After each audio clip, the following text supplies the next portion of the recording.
how to share an Instagram comment on your story.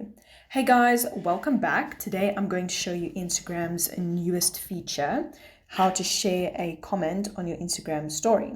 So you're going to open up your Instagram and you're going to go to whichever comment you want to go and share, and you're going to open the comment section. Okay, some Instagram versions let you swipe the comment to the left and then it'll appear as if there's a little cross.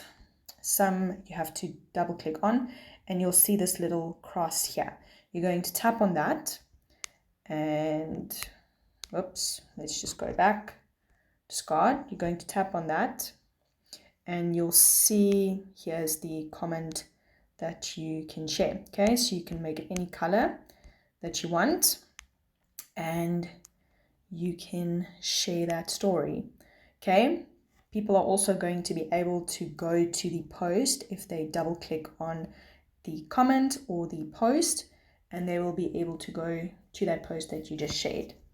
Okay, I hope this was helpful for you guys. Please stay tuned for a few new tips and tricks, and don't forget to like and subscribe.